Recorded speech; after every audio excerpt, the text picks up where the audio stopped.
మిత్రులారా స్వాగతం. మీరు మా ఛానల్ని మొదటిసారి వీక్షిస్తున్నట్లయితే పైనున్న సబ్స్క్రైబ్ బటన్ని అలాగే ప్రక్కనున్న బెల్ బటన్ని ఎనేబుల్ చేయండి. శుభోదయం మిత్రులారా, మీ అందరికీ సంక్రాంతి శుభాకాంక్షలు. మీరు ఏ వృత్తిలో ఉన్నా, ఏ వ్యాపారంలో ఉన్నా, ఉద్యోగస్తులైనా, మరి ఏ ఇతర రంగంలో ఉన్నా మీ ప్రగతి, మీ విజయాలు, మీరు సాధించాల్సినటువంటి విజయాలు అన్నీ కూడా దేని మీద ఆధారపడి ఉంటాయి? మీరు ఆలోచించండి. మీరు సాధించాల్సినటువంటి ప్రగతి, మీరు సాధించాల్సినటువంటి విజయము పూర్తిగా మీరు నెరిపేటటువంటి మానవ సంబంధాల మీద ఆధారపడి ఉంటాయి. అంటే మీకు ఎంత బాగా, ఎంత ఎక్కువ మందితో మానవ సంబంధాలను నెరపడం అనేటటువంటిది తెలుసో దాని ఆధారంగానే మీ ప్రగతి ఆధారపడి ఉంటుంది. ఈ రెండింటికి ఒక ప్రపోర్షన్ ఉంటుంది, అనులోమ సంబంధం. మీరు ఒక డాక్టర్, మీరు ఒక లాయర్, మీరు ఒక టీచర్, మీరు ఒక కౌన్సిలర్, మీరు ఒక పొలిటీషియన్, ఇలా మీరు ఎవరినైనా తీసుకోండి. వీరందరూ ఎవరితో, మానవులతో, చుట్టూ ఉండేటటువంటి వాళ్ళతో మానవ సంబంధాలని నేర్పాల్సి ఉంటుంది. వారితో వీళ్ళు చేసేటటువంటి సంభాషణలు కావచ్చు, వారి పట్ల వీరు చూపించే ఆసక్తి కావచ్చు, ఇవే వారిని ఆయా రంగాలలో గొప్ప స్థాయికి తీసుకెళ్తూ ఉంటాయి. మీరు ఒక ఫార్మసిస్ట్, అతడు డాక్టర్స్తో మాట్లాడాలి. మీరు ఒక పొలిటీషియన్, అతడు ఎంతోమందితో, ఎన్నో రంగాల వారితో మాట్లాడాలి. ఒక ఉద్యోగి తన సహోద్యోగులతో, కింది స్థాయి ఉద్యోగులతో మాట్లాడాలి. ఇలా ఎవరిని తీసుకున్నా ఇతరులతో సంబంధం ఉంటుంది. వారి ప్రమేయముతోటే విజయాలను సాధిస్తూ ఎదగడం అనేది ఆధారపడి ఉంటుంది. మరి కొంతమంది చాలా ఎక్కువ మందిని ఆకర్షించగలుగుతారు, ఎక్కువ మంది అభిమానించగలిగేటటువంటి స్థాయిలో ఉంటారు. దాని ద్వారా గొప్ప విజయాలను సాధిస్తూ ఉంటారు. కొంతమంది చాలా తెలివితేటలున్నా, విపరీతంగా కష్టపడుతూ ఉన్నా, వారు మానవ సంబంధాలను నెరపడంలో వెనకబడిపోతూ ఉంటారు. తనని అభిమానించే వాళ్ళు తగ్గిపోతూ ఉంటారు. అదేవిధంగా దానికి అనులోమంగా, ప్రపోర్షన్గా వారు ప్రగతిని కూడా సాధించాల్సినంత సాధించలేరు. ఏమిటి కారణం?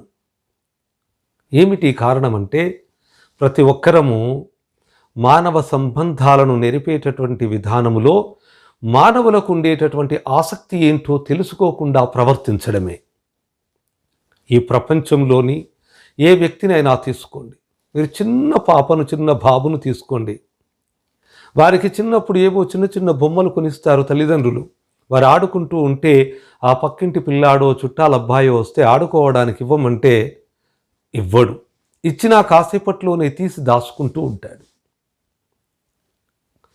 ఇది చిన్న పిల్లాడి దగ్గర నుంచి పెద్దగైనటువంటి, ఇక మంచం మీద పడి ఉన్నటువంటి ముసలి అతను కూడా తన వస్తువుల్ని దాచుకుంటాడు. తన వాళ్లకు చెప్తాడు, భద్రం అది ఎక్కడుంది, ఇది ఇక్కడ దాచుకోండి, ఇది ఇలా చూసుకోండి అని చెప్తాడు. అంతే. అలాంటి సందర్భాల్లో చూసి కొందరు అనుకుంటూ ఉంటారు, రేపో మాపో పోతాడు, పోయేలా ఉన్నాడు, ఎలాంటి ఆశ ఉంది చూడు, ఎలా దాచుకోమని చెప్తున్నాడు, ఎలా దాచుకుంటున్నాడు అని. కానీ విషయం ఏంటి అంటే, అసలు ప్రకృతి ధర్మము, మానవ ధర్మము, మానవుల ఆలోచన విధానాలు అనేటటువంటి ఈ హ్యూమన్ బేసిక్స్ని అర్థం చేసుకోకపోవడం వల్లనే ఇది కేవలం వాళ్ళే కాదు, ఎవరమైనా సరే. మీ గురించి మీరు కళ్ళు మూసుకొని ఆలోచన చేయండి. మీకు ఈ ప్రపంచంలో అత్యంత ఇష్టమైనటువంటి వ్యక్తి కానీ, అత్యంత ఇష్టమైనటువంటి టాపిక్ కానీ ఏంటి? ఖచ్చితంగా అత్యంత ఇష్టమైన వ్యక్తి మీరే. అత్యంత ఇష్టమైనటువంటి టాపిక్ మీ గురించే. మీ గురించి ఆలోచనలు, మీకు సంబంధించినటువంటి ఆసక్తులు, మీరు చేసేటటువంటి పనులు, మీ కుటుంబము అంతా మీరు మీరు మీరు. ఇదే మీకు చాలా ఇంట్రెస్ట్ని, ఆసక్తిని కలిగించేటటువంటి అంశం. మరి ఇతరుల పట్ల ఎందుకు నింద వేయడం? ఎవరికైనా సరే, ఈ ప్రపంచంలో ఉండేటటువంటి సమస్త మానవులందరికీ వారి పట్ల వారికి ఆసక్తి ఉంటుంది. సొంత లాభము కొంత మానుకు పొరుగు వాడికి తోడ్పడబోయి అన్నారు. అంతేగాని మొత్తం నీది వదిలేసుకోనని కాదు. అంటే ప్రతి ఒక్కరూ వాళ్ళ గురించి వాళ్ళు ఆలోచన చేయడం అనేది ఇట్స్ నేచర్, ఇది ప్రకృతి ధర్మం.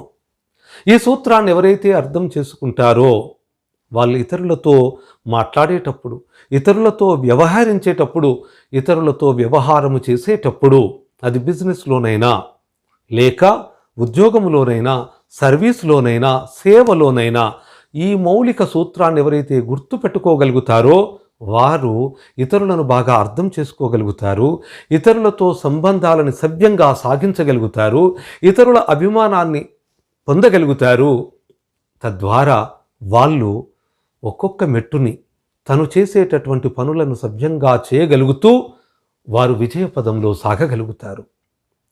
కాబట్టి అర్థం చేసుకోండి, మీరు విజయపదంలో సాగాలి అంటే, మీరు చేస్తున్నటువంటి పనులని చాలా సక్సెస్ఫుల్గా, సవ్యంగా, ఉన్నతంగా చేస్తూ ముందుకు వెళ్ళాలి అంటే మీరు మీ చుట్టూ ఉన్నటువంటి ఇతరులను గురించి అర్థం చేసుకోవాలి. ఇతరులకు ఉండేటటువంటి ఆసక్తుల పట్ల మీరు మంచి అభిప్రాయాన్ని కలిగి ఉండాలి. అంటే మానవులకు ఉండేటటువంటి ఆసక్తులు ఏమిటో తెలుసుకోగలగాలి. ఈరోజు మనం తెలుసుకున్నటువంటి అంశం ఏంటి అంటే, ఇతరులకు ఎవరికైనా సరే వారి పట్ల, వారి అంశాల పట్ల ఆసక్తి ఉంటుంది. ఇది ప్రాథమిక సూత్రం. దీన్ని అర్థం చేసుకొని మెలుగుదాం. దీన్ని అర్థం చేసుకొని ప్రవర్తించగలిగితే మీరు మానవ సంబంధాలను విస్తృతపరుచుకోగలుగుతారు, ఎక్కువ మంది అభిమానులను సంపాదించుకోగలుగుతారు.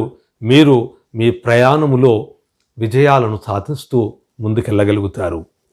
మరిన్ని మానవ ధర్మాలను, మానవుల ఆసక్తులను అర్థం చేసుకునే ప్రయత్నం చేద్దాం. మరోసారి థ్యాంక్ యూ.